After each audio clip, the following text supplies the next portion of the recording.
les colis de boue bitumée MAVL 2. C'est le même principe, c'est toujours les boues dont on vient de parler, et cette fois-ci, on va les mélanger à du bitume. On va sécher la boue au maximum, on va la mélanger à du bitume, et on va les conditionner dans des fûts en acier. Historiquement, les premiers fûts, c'était de l'acier noir, l'acier affairé les ânes, comme on peut le dire.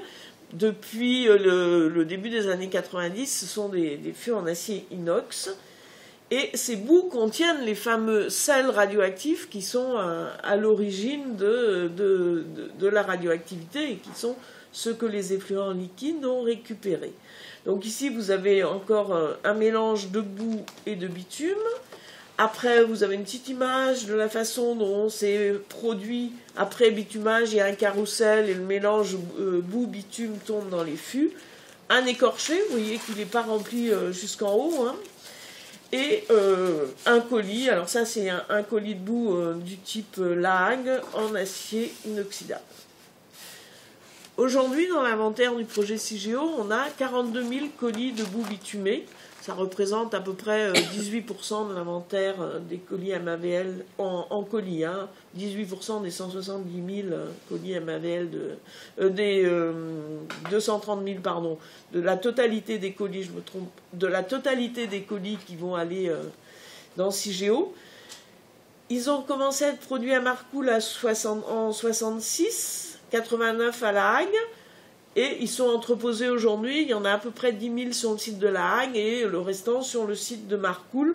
Vous avez ici une image d'un entreposage à Marcoule de ces colis. Alors là aussi, on est, comme on l'était sur les déchets vitrifiés, sur une catégorie de colis assez homogène. Ce n'est pas le cas pour la catégorie MAVL1. Hein. Je vous ai dit par exemple, pour les MAVL1, on pouvait en avoir des cimentés remis dans des coques en béton, des cimentés remis dans des coques en acier, un nouveau procédé en cours de définition par Areva, donc on n'a pas d'homogénéité dans la catégorie MAVL1. Par contre, celle-ci, c'est tous des enrobés de boue bitumée, donc c'est un mélange homogène à l'échelle millimétrique, on n'est plus à l'échelle atomique, contrairement au verre, une phase organique, le bitume, qui est la matrice, une phase minérale qui sont les sels qui sont contenus dans les fluents radioactifs au départ. On a des sels dits solubles qui vont se mélanger au bitume et des sels insolubles qui contiennent les radionuclides. Et bien sûr, la distribution des sels n'est pas uniforme. Hein. Ils se répartissent un peu comme ils veulent, si je puis dire, au sein du bitume. Alors, le bitume a des avantages. Il est inerte vis-à-vis des déchets. Il a une bonne capacité d'enrobage. On peut mettre plus de radioactivité dans un volume de bitume que dans un volume de ciment. Il est imperméable, c'est une des raisons pour lesquelles il a été choisi à l'origine. À l'origine, cette matrice a été choisie parce que le choix, alors vous vous remettez dans le contexte de l'époque, hein, je vous ai dit début des années 60, le choix entre rejeter ces déchets en mer ou construire un stockage en couche géologique profonde n'avait pas été fait. Donc pour le rejet de ces déchets en mer, cette matrice était tout à fait adaptée en fait. Sensible à l'irradiation, c'est pour ça qu'on ne va pas l'utiliser pour les déchets de haute activité, hein, que ça n'a jamais été utilisé pour des déchets de haute activité. Et bien sûr, c'est du bitume, donc il est inflammable. Combien de temps dure une matrice de verre avant de se dégrader et de devenir poussière, quoi? Alors, l'image que vous avez ici, c'est une image de nouvel entrepôt qui s'appelle l'entreposage intermédiaire polyvalent sur le site de Marcoule. En fait, sur Marcoule, là où les colis ont été produits depuis le début des années 60, ces colis étaient entreposés dans des fosses en béton dans ce qu'on appelle la zone nord de Marcoule. Ces colis, à la demande de l'autorité de sûreté nucléaire de défense qui contrôle le site, ont été repris. Donc c'était des colis en acier noir, hein, j'en ai pas là, qui ont été remis dans ces colis en inox que vous voyez là. Donc des colis en acier noir qui faisaient de l'ordre de 200 litres, 223 litres, qui ont été remis dans des colis en inox et qui sont entreposés dans cette nouvelle installation depuis le début des années 2000. Ça, c'est pour la partie zone nord, il y avait environ 6000 colis Il y a encore 13 casemates sur Marcoule où il y a des colis historiques comme ça qui sont en cours de reprise aujourd'hui par un CEA, selon le même principe, où on prend le colis en acier noir et on le met dans un colis inox plus gros, il fait 380 litres celui-ci, et on l'entrepose dans une alvéole de l'EIP. L'état des colis, colis en acier noir, ils sont corrodés, ils sont abîmés. Certains d'entre eux ont gonflé parce que les éléments radioactifs au sein du bitume ont radiolisé le bitume, ce qui a produit de l'hydrogène qui n'a pas pu s'évacuer du bitume, donc ça a fait gonfler le bitume. Et surtout au début, là, vous voyez qu'on laisse ce qu'on appelle un vide apical assez important, mais ce n'était pas le cas au début. Donc quand on a trop rempli les colis de bitume, certains ont débordé. Donc dans les opérations de reprise, le CEA les remet au gabarit, enlève ce bitume et refait des colis de bitume. Je ne sais pas si j'ai répondu à toutes vos questions, si j'en ai oublié là. Et pour être stocké... stocké à CIGEO, il devrait être emballé dans du béton. Ça se fait où, quand, comment?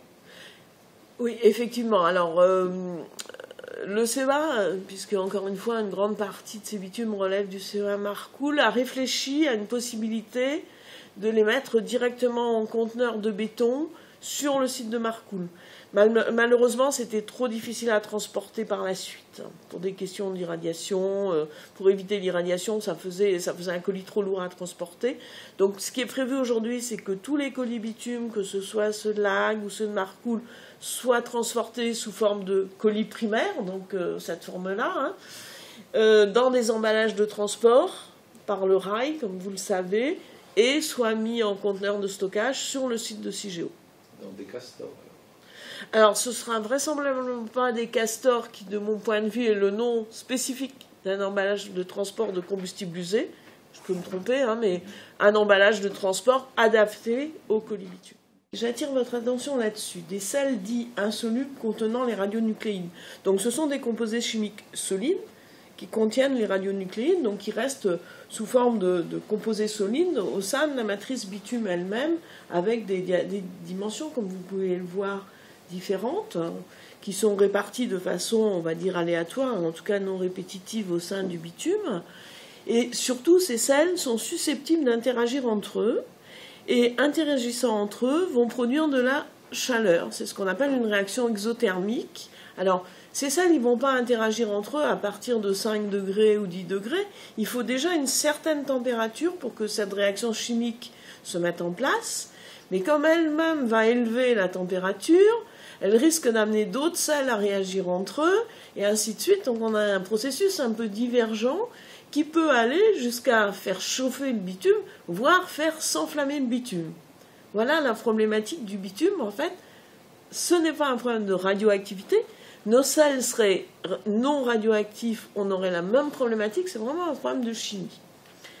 Alors, qu'est-ce qui se passe?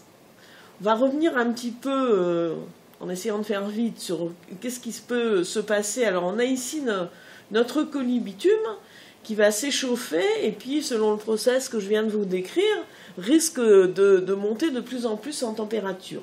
Alors déjà, Sylvie l'a bien expliqué, on a essayé de limiter terriblement les événements initiateurs susceptibles d'amener cette élévation de température. Pour ça, l'exemple de la suppression des pneus, etc., la limitation des charges calorifiques, des dispositifs de lutte contre l'incendie, tout ça, ça relève des dispositions de conception de l'installation.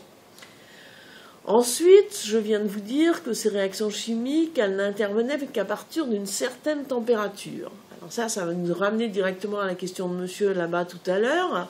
C'est que le CEA, producteur de ces déchets pour la plupart d'entre eux, et puis c'est l'inventeur du procédé de bitumage dans les années 60, a beaucoup travaillé là-dessus, a cherché à identifier par un certain nombre d'expérimentations sur des échantillons représentatifs, la température à partir de laquelle on pouvait voir se produire ces réactions.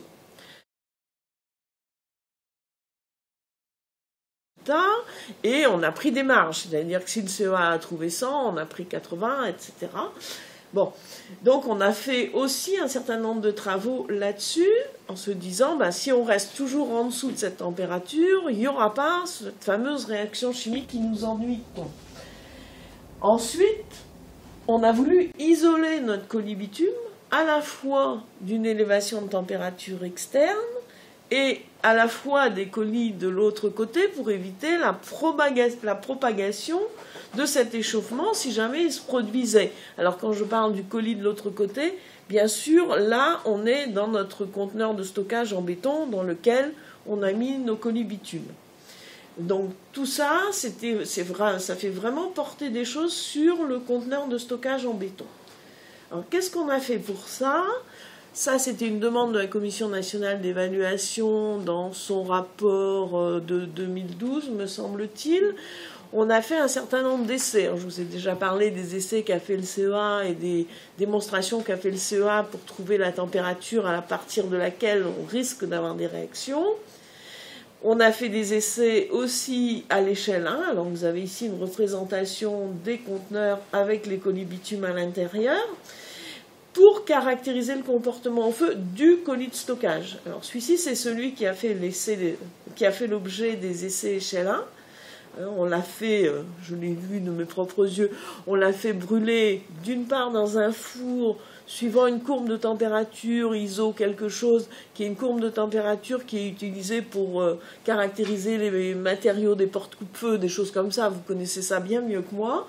Et on l'a aussi fait brûler pas très loin d'ici, surtout vu de Paris, à Mézières-les-Messes, dans une installation où ils ont mis en place un espèce de bûcher avec du bois bien choisi pour amener un feu qui ressemble à celui qu'on avait calculé comme étant le feu le plus élevé qu'on pouvait avoir dans l'installation. On a cherché à savoir quel était le feu, à quel moment on aurait l'incendie maximum dans l'installation, et on a simulé ça, enfin simulé dans la vraie vie, parce qu'ici vous avez le bûcher, là vous avez ce qu'on voyait, on voit très mal, mais le conteneur en train d'être soumis à la température, et là vous avez le résultat, en fait, ce qui s'est passé, c'est qu'il y a eu un écaillage du béton, par endroits on a pu voir les fibres à l'intérieur du béton, et surtout, on a pu mesurer que la température, parce que ce qui nous importe, c'est la température ici, dans le bitume, là où sont nos sels, cette température-là ne dépassait pas une centaine de degrés. Donc on a quand même fait beaucoup de choses.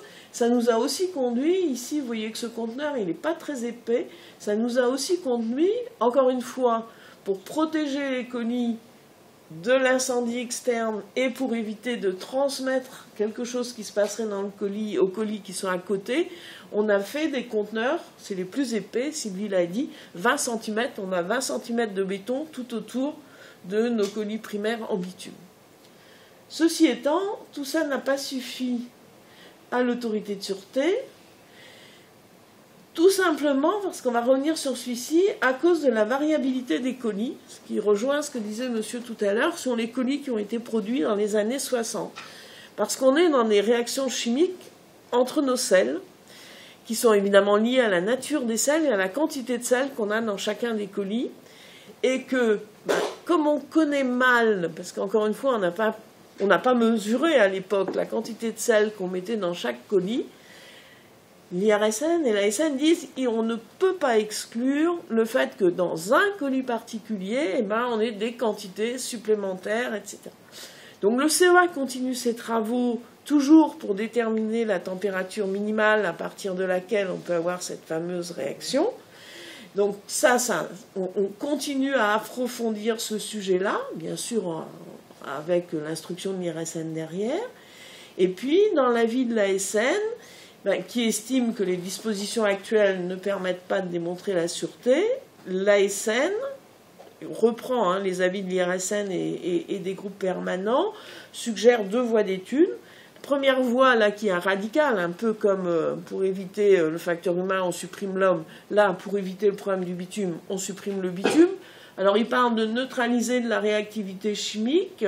Ça voudrait dire supprimer les sels, c'est un peu plus compliqué, mais les études en cours aujourd'hui visent plutôt à supprimer le bitume, à conserver les sels, à les conditionner d'une autre façon, qui pourrait être par exemple une vitrification. Ça, c'est la première voie, enfin une des 2 voies investiguées. Alors elle n'est pas simple, hein, parce que c'est quand même un procédé thermique. On va brûler du bitume, donc on va générer des gaz, ça va faire des détriments à l'environnement, il ne faut pas se leurrer, hein, toute installation fait des détriments, donc il faut quantifier tout ça.